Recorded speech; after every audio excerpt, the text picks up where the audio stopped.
Painted painless learning.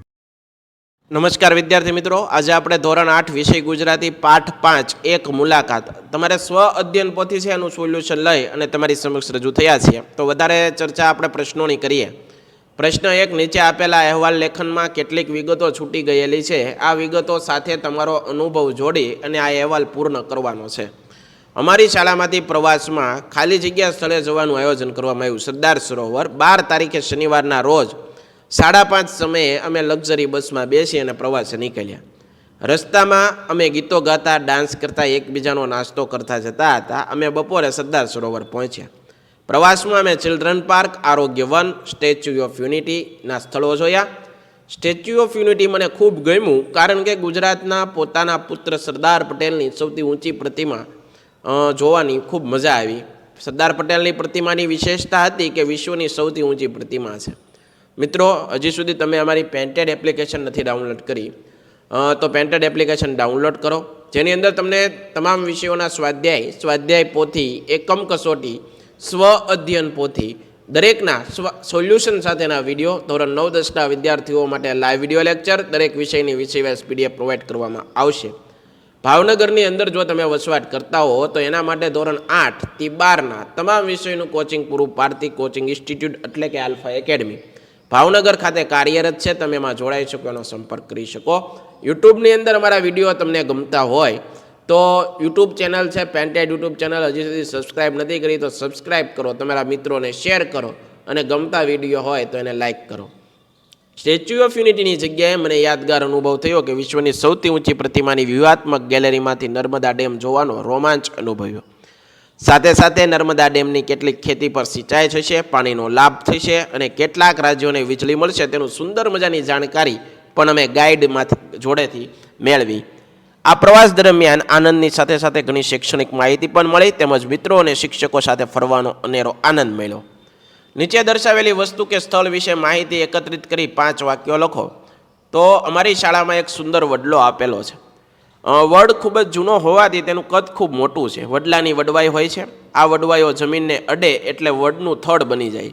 વડવાઈનું દાંતણ કરવાથી દાંત મજબૂત બને, એ તેની વિશેષતા છે. વડનું લાકડું મજબૂત હોય, છાંયડો સારો હોય. વડની વડવાઈમાં હિંચકા ખાવાની ખૂબ મજા આવે. વડલા ઉપર આંબલી પીપળી રમવાનું મિત્રો સાથે એક અનેરો આનંદ છે. ત્યારબાદ મારી શાળાનું નામ રૂગનાથપુર પ્રાથમિક શાળા. અમારી શાળામાં ધોરણ 1 થી 8ના વિદ્યાર્થીઓ ભણે છે, અભ્યાસ કરે છે.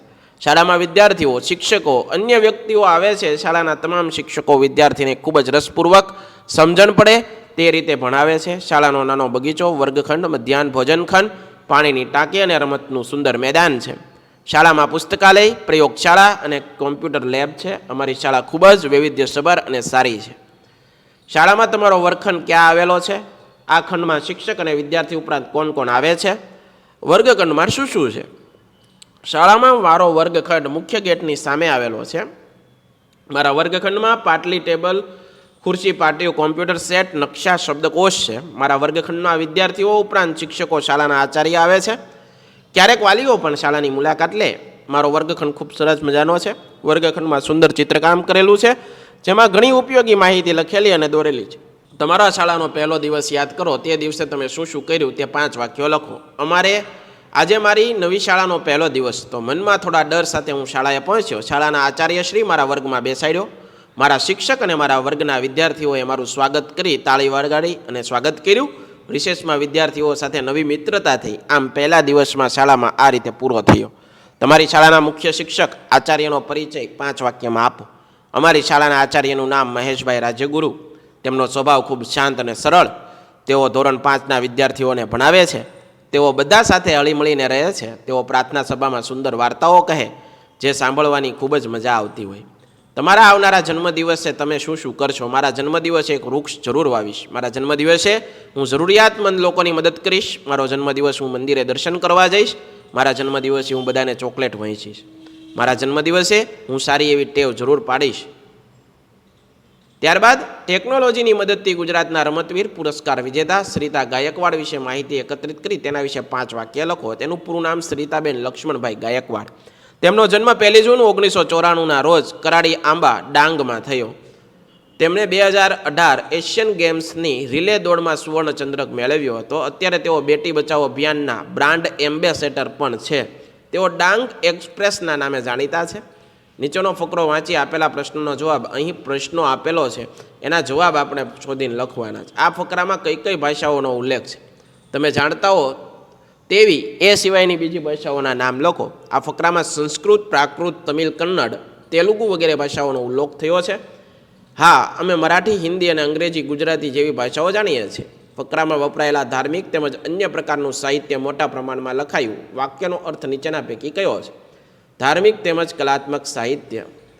માઘ મહાન કવિ હતા. વાક્યમાં ખાલી જગ્યા વિશેષણ છે મહાન. રાજાઓ વિદ્વાન અને વિદ્યાને શા માટે ઉત્તેજન આપતા? જે તે ભાષામાં સમાજ ઉપયોગી સાહિત્યનું નિર્માણ થાય, રાજાના શાસનકાળમાં બનેલી ઘટનાઓની નોંધ થાય, જેથી ભવિષ્યમાં પણ લોકો તે શાસકોને યાદ રાખી શકે. લોકો પોતાની ભાષામાં ધાર્મિક બાબતોને સમજી શકે તે માટે રાજાઓ વિદ્વાનોને ઉત્તેજન આપતા હતા. મહાકાવ્ય સિવાય અન્ય કયા કયા કાવ્ય સ્વરૂપો વિશે તમે જાણો છો ને લખો. સોનેટ, ભક્તિગીત, લોકગીત, પ્રકૃતિ ગીત, ઉર્મી ગીત, શૌર્ય ગીત. આશા રાખું મિત્રો આ સોલ્યુશન તમને ગમ્યું છે. ફરીવાર નવા વિડીયો સાથે મળશું. ત્યાં સુધી જય હિન્દ, જય ભારત, ધન્યવાદ. Painted Painless Learning.